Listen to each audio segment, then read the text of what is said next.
Actor GV Prakash அவர்கள் சைந்தவி அவர்களோட வீட்டுக்கு பெட்டி ஒன்று அனுப்பியிருக்காரு அப்படிங்கிற மாதிரியான தகவல் தான் இப்போ சோசியல் மீடியாவில் போய்கிட்டு இருக்கு. அது என்ன பெட்டி, அதில் என்ன இருக்குது அப்படிங்கிற ஒரு சில டீட்டெயில்ஸ் தான் இந்த ஒரு வீடியோவில் நம்ம பார்க்க போகிறோம். தமிழ் சினிமாவோட பிரபல ஆஸ்தான ஜோடி தான் இசையமைப்பாளர் ஜிவி பிரகாஷ் மற்றும் சிங்கர் சைந்தவி. இவங்க ரெண்டு பேருமே பல வருடங்களாக காதலிச்சு கல்யாணம் பண்ணிக்கிட்டாங்க. இசைத்துறையிலையுமே இவங்க ரெண்டு பேரும் ஒன்றா சேர்ந்து ஏகப்பட்ட பாடல்கள் பாடி மக்கள் மத்தியில் மிகப்பெரிய வரவேற்பு பெற்றிருக்காங்க. மக்களுக்கு பிடித்தமான இந்த ஒரு ஜோடி தங்களோட 11 வருட கால கல்யாண சில தினங்களுக்கு முன்னாடி டிவோர்ஸ் பண்ண போறோம் அப்படிங்கிற மாதிரி அனௌன்ஸ் பண்ணி முடிச்சிருந்தாங்க. அண்ட் அது சோசியல் மீடியாவில் பயங்கர வைரலாக போயிருந்துச்சு. அதை தொடர்ந்து இவங்க ரெண்டு பேரும் ஏன் பிரிஞ்சாங்க, இத்தனை வருஷம் லவர் ஆச்சு, ஏன் திடீர்னு இந்த மாதிரி ஒரு முடிவு அப்படின்னு ஏகப்பட்ட கேள்விகள் போய்கிட்டு இருக்கு. இவங்க ரெண்டு பேரோட பிரிவுக்கு என்ன காரணம் அப்படிங்கிறது தெரியல. இவங்க ரெண்டு பேரும் அந்த ஒரு விஷயத்தை கிளாரிஃபை பண்ணல. பிரிஞ்சதுக்கான காரணத்தை மட்டும் ரொம்ப டீசெண்டா மனக்கருத்து வேறுபாடால மட்டும் அப்படிங்கிற மாதிரி சொல்லியிருந்தாங்க. இந்த ஒரு நிலையில இப்ப ஜிவி பிரகாஷ் அவர்கள் சைந்தவி அவர்களோட வீட்டுக்கு ஒரு பெட்டி ஒன்று அனுப்பியிருக்காரு அப்படிங்கிறது தெரிய வந்திருக்கு. அதுல பெட்டியில என்ன இருந்திருக்கு அப்படின்னா அவங்க பெண் குழந்தையோட திங்ஸ் தான். ஜிவி பிரகாஷ் அவர்களுக்கும் சைந்தவி அவர்களுக்கும் 2020ஆம் ஆண்டு பெண் குழந்தை ஒன்று பிறந்திருந்தாங்க. அண்ட் அவங்க இப்ப 4 வயசு இருக்கு.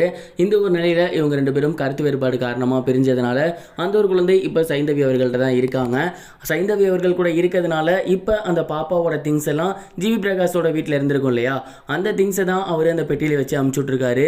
முக்கியமான திங்ஸ் அப்படின்னா அந்த குழந்தையோட போட்டோஸ், அது மட்டும் இல்லாமல் குழந்தையோட துணிமணிகள் இருந்திருக்கு. அண்ட் இவர் பாப்பாக்கு நிறைய பொருட்கள் கிஃப்ட் பண்ணியிருப்பார் இல்லையா, வாங்கி கொடுத்துருப்பாரு. அந்த பொருட்கள் எல்லாத்தையுமே அந்த ஒரு பெட்டியில் வச்சு சைந்தவி அவர்களோட வீட்டுக்கு அனுப்பியிருக்காரு அப்படிங்கிறது தெரிய வந்திருக்கு. நம்ம இந்திய நாட்டோட முறைப்படி கணவன் மனைவி பிரிஞ்சுட்டாங்க, அவங்களுக்கு குழந்தை இருக்காங்க அப்படின்னா யார் கூட இருக்கணும்னு ஆசை இருக்கோ கேட்பாங்க. பெண் குழந்தையா இருந்தா ஒரு 15 வயசு விவரம் தெரிகிற வரைக்கும் அம்மா கூட தான் கட்டாயமா இருக்கணும் அப்படிங்கிற மாதிரி சொல்லுவாங்க. அந்த வகையில் அந்த பெண் குழந்தை இப்போ சைந்தவி தான் இருக்காங்க. அந்த ஒரு காரணத்தினால தான் ஜிவி பிரகாஷ் அவங்க வீட்டில் இருக்க அந்த குழந்தையோட திங்ஸ் எல்லாத்தையுமே எடுத்து பெட்டி போட்டு அனுப்பியிருக்காரு. இந்த ஒரு நியூஸ் தான் இப்போ சோசியல் மீடியாவில் ஸ்ப்ரெட் ஆகி வந்துட்டு இருக்கு. இந்த ஒரு விஷயத்தை பத்தி நீங்க என்ன நினைக்கிறீங்க, கமெண்ட் பாக்ஸ்ல ஷேர் பண்ணுங்க. இது ஒரு புறம் இருக்க ஆக்டர் ரஜினிகாந்த் அவர்கள் ரீசெண்டா அவரோட சோசியல் மீடியா பேஜ்ல லைவ் ஒன்று வந்திருந்தாரு. அதுல விஜயகாந்த் சாருக்கு பத்மபூஷன் கொடுத்தது தொடர்பா அவர் பேசியிருந்தாரு.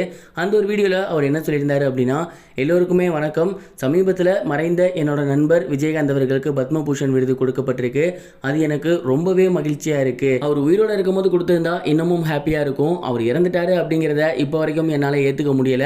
எங்கேயோ மதுரையில் பிறந்து தமிழ் சினிமாவுக்கு வந்து ஏகப்பட்ட சாதனைகள் பண்ணி மக்களுக்கும் நிறைய நல்லது பண்ணி அவர் பாட்டுக்கு போய் சேர்ந்துட்டாரு. ஆனால் இப்போவும் அவரோட அருமை பெருமை இன்னும் நம்ம கூட தான் இருக்கு. அவர் இறந்துட்டாரு அப்படிங்கிறத நம்ப முடியலை அப்படிங்கிற மாதிரி ரொம்பவே சோகமாக பேசியிருந்தாரு. அண்ட் எனது நண்பன் மதுரை வீரன் போல தான் இருந்துட்டு போயிருக்காரு அப்படிங்கிற மாதிரியும் ரொம்பவே எமோஷனலாக பேசியிருந்தாரு. அவர் பேசியிருந்த ஒரு வீடியோ இப்போ சோசியல் மீடியாவில் ரொம்பவே வைரலாக போய்கிட்டு இருக்கு. அண்ட் விஜயகாந்த் சாரோட ரசிகர்கள் ரஜினி சாருக்கு தங்களோட ஆதரவை ஷேர் பண்ணிட்டு இருக்காங்க. இது வரைக்கும் கனெக்டிங் டிவிக்கு சப்ஸ்கிரைப் பண்ணனா மறக்காம சப்ஸ்கிரைப் பண்ணிக்கங்க. உடனடி அப்டேட்ஸ் பெறுவதற்கு நோட்டிஃபிகேஷன் பெல்லையும் கிளிக் பண்ணிக்கங்க.